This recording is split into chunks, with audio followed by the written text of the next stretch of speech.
بسم اللہ الرحمن الرحیم۔ ناظرین، میں ہوں سفیان علی لاہوری اور آپ حضرات دیکھ رہے ہیں مولوی میڈیا۔ ناظرین، اسلام کا پانچواں بڑا رکن وہ حج ہے، اور ہر سال حاجی دیوانہ وار بیت اللہ شریف میں جمع ہوتے ہیں، مکہ مکرمہ میں جمع ہوتے ہیں، اور پھر تمام مناسک جو حج کے ہیں وہ ادا کرتے ہیں، اور بہت بڑی تعداد اللہ سبحانہ و تعالیٰ کی خوشنودی حاصل کرنے کے لیے، اللہ کی رضا کے لیے حرمین شریفین کا سفر کرتی ہے، اور حج کا باسعادت سفر اس کو پورا کرتی ہے، سر انجام دیتی ہے، اور اللہ تعالیٰ کی بارگاہ میں گڑ گڑا کر امت بھر کے لیے دعائیں ہوتی ہیں۔ بہت بڑا فریضہ ہے، اسلام کا ایک شعار ہے جو بڑی ہی خوبصورتی کے ساتھ ادا کیا جاتا ہے۔ ابھی بھی پاکستان بھر سے الحمدللہ ہندوستان، پاکستان، بنگلہ دیش اور ہمارے اس خطے کے لوگ بڑی کثرت سے ظاہر ہے کہ حج کے اس مبارک فریضے میں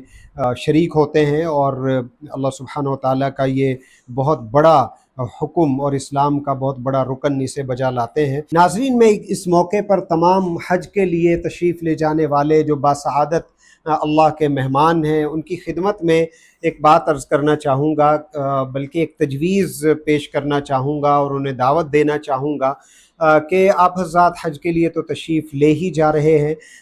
تو جہاں آپ بہت ساری تیاریاں حج کے لیے کر رہے ہیں، جو لوگ ابھی نہیں گئے اور جو لوگ جا چکے ہیں وہ بھی اس تجویز پر عمل کر سکتے ہیں۔ وہ یہ ہے کہ میرے ہاتھ میں یہ ایک کتاب آپ حضرات دیکھ رہے ہوں گے، یہ ہے فضائل حج، ریحانۃ الہند شیخ الحدیث حضرت مولانا شیخ زکریہ صاحب رحمۃ اللہ علیہ نے اس کتاب کو لکھا ہے۔ بہت ہی اللہ تعالیٰ نے اس کو مقبولیت عطا فرمائی ہے۔ میں یہ سمجھتا ہوں کہ جتنے بھی اردو سمجھنے والے، پڑھنے والے جو حجاج کرام ہیں اور جو یہاں سے اللہ کے مہمان جا رہے ہیں حج پر، ان کی خدمت میں گزارش ہے کہ وہ اس کتاب کا حج سے پہلے ایک دفعہ ضرور بالضرور مطالعہ کر لیں۔ میں یقین جانیے پورے وثوق سے یہ بات کہہ رہا ہوں کہ جو لوگ فضائل حج پڑھ کر حج کریں اور جو اسے نہ پڑھ کر حج کریں، دونوں کے حج میں زمین آسمان کا فرق ہوگا۔ آپ اسے آزما کر دیکھ لیجئے۔ جب آپ اس کتاب کو پڑھیں گے، یقین جانیے کہ بالکل آپ کا تصور یکسر بدل جائے گا، آپ کے دل کی کیفیت بدل جائے گی،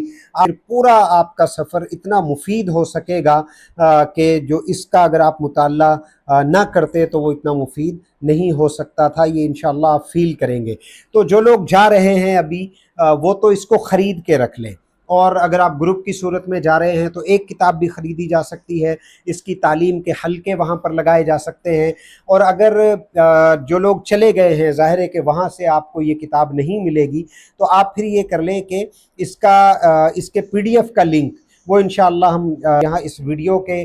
کمنٹ سیکشن میں بھی ڈال دیں گے، اور آپ بھی اگر فضائل حج PDF لکھیں گے گوگل پہ تو بہت آسانی کے ساتھ آپ کو اس کے لنکس مل جائیں گے، اور انشاءاللہ آپ اس کو بڑی آسانی کے ساتھ انشاءاللہ ڈاؤن لوڈ کر سکیں گے۔ ویسے ہمارا ارادہ ہے کہ ہم اس کی تعلیم کا کوئی حلقہ بھی شروع کریں،